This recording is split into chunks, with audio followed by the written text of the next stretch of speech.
आज मैं बात करूंगा इरिटेबल बाउल सिंड्रोम या आईबीएस के बारे में। अकॉर्डिंग टू रिसर्च वर्ल्ड की 20% पॉपुलेशन या 1/5 पॉपुलेशन इस बीमारी से ग्रस्त है। ये पुरुषों की अपेक्षा महिलाओं में ज्यादा कॉमन है। अगर हम आईबीएस को ध्यान से देखें तो वास्तव में ये कई सिम्टम्स का ग्रुप है जो एक साथ प्रेजेंट होते हैं। Basically it is a group of different intestinal symptoms that typically occur together. ये symptoms person to person differ कर सकते हैं।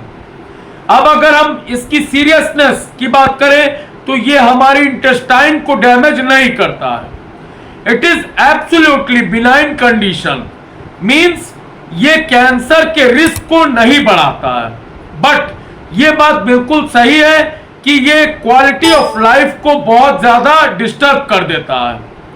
आज मैं बात करूंगा कि वे कौन सी होम रेमेडीज हैं जिन्हें अगर आप अडॉप्ट करेंगे तो इससे इरिटेबल बाउल सिंड्रोम आपको जितना परेशान करता है उतना नहीं कर पाएगा या पूरी तरह से रिजॉल्व हो जाएगा। इन होम रेमेडीज को ध्यान से देखिए। नाउ पहली होम रेमेडी, अगर आप एक्टिव रहते हैं या एक्सरसाइज करते हैं तो उससे आईबीएस के सिम्टम्स काफी कंट्रोल में आ जाते हैं। जहां तक एक्सरसाइज का सवाल है, इसे बेस्ट मेडिसिन अवेलेबल टुडे माना गया है। जब आप मॉडरेट फिजिकल एक्सरसाइज करते हैं जैसे ब्रिस्क वॉकिंग, तो आपके इंटेस्टाइन की स्पीड रेगुलेट होती है जिससे आपके बाउल मूवमेंट्स बेटर हो जाते हैं।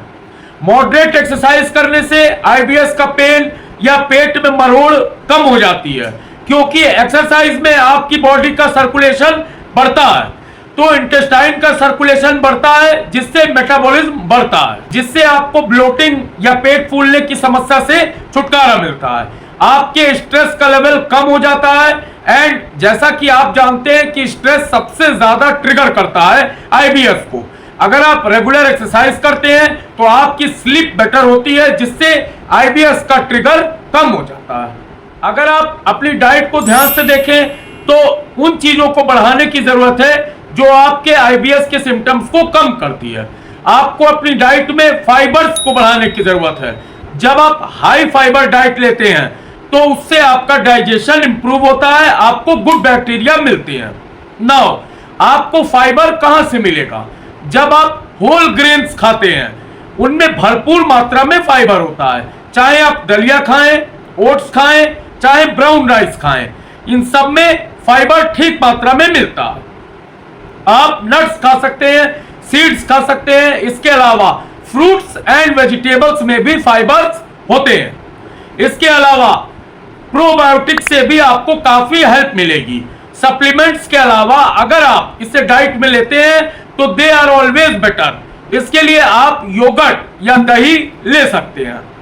नाउ कुछ चीजें ऐसी हैं जो आपको अवॉइड करने की जरूरत है।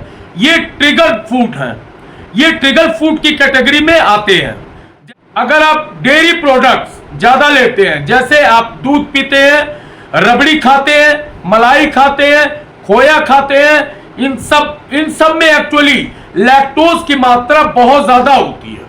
अगर आपको आईबीएस के साथ लैक्टोज इंटॉलरेंस भी है तो आपके सिम्टम्स बढ़ जाएंगे, तो इसलिए डेयरी प्रोडक्ट्स को मिनिमाइज करने की जरूरत है।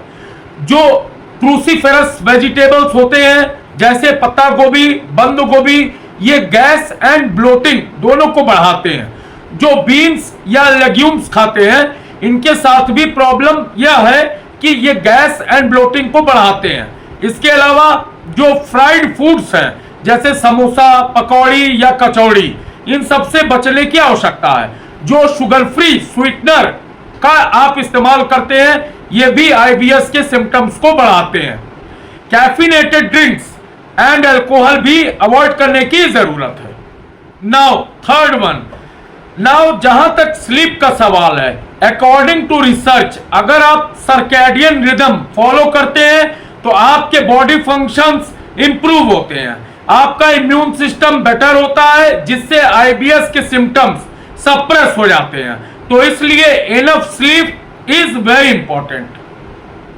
जहां तक पानी का सवाल है, डाइजेस्टिव सिस्टम में या पूरी बॉडी में ऐसी कोई चीज नहीं है जो पानी के बिना चलती हो। अगर आपकी बॉडी में पानी की कमी है या डिहाइड्रेशन है तो बहुत सारी प्रॉब्लम शुरू हो जाएंगी, जिससे आईबीएस ट्रिगर होने की संभावना है। Now fifth one, look at the relaxation. According to medical science हमारे गट और ब्रेन बहुत ही यूनिक कनेक्शन शेयर करते हैं। जो हमारे इंटेस्टाइन और ब्रेन है ये बेस्ट फ्रेंड का स्टेटस शेयर करते हैं। ये दोनों इतनी ज्यादा इंफॉर्मेशन शेयर करते हैं कि जब भी आपको स्ट्रेस होगा तो जीआईटी भी डिस्टर्ब होगी, जिससे इरिटेबल बाउल सिंड्रोम ट्रिगर होगा और स्ट्रेस का लेवल भी बढ़ेगा। तो इसलिए रिलैक्सेशन टेक्निक्स जैसे मेडिटेशन या योगा इन्हें ऑप्ट करिए। लेकिन अगर आपको ऐसा लगता है कि सभी होम रेमेडीज ट्राई करने के बावजूद भी आईबीएस आपको ज्यादा परेशान कर रहा है तो आपको अपने डॉक्टर से डिस्कस करने की जरूरत है। तो IBS is a very common problem. इसको होम रेमेडीज के माध्यम से बहुत एक्सटेंट तक आप कंट्रोल कर सकते हैं। इसके बावजूद भी अगर सिम्टम्स नहीं जा रहे हैं तो डॉक्टर से बात करिए। इन होम रेमेडीज को समझने में अगर ये वीडियो हेल्प करती है तो इस वीडियो को ज्यादा से ज्यादा शेयर करें। अगर आप मेरे चैनल पर पहली बार विजिट किए हैं तो प्लीज सब्सक्राइब माय चैनल। आपके सब्सक्रिप्शन से मुझे बहुत मोटिवेशन मिलती है। Thanks for watching my video. जय श्री राम।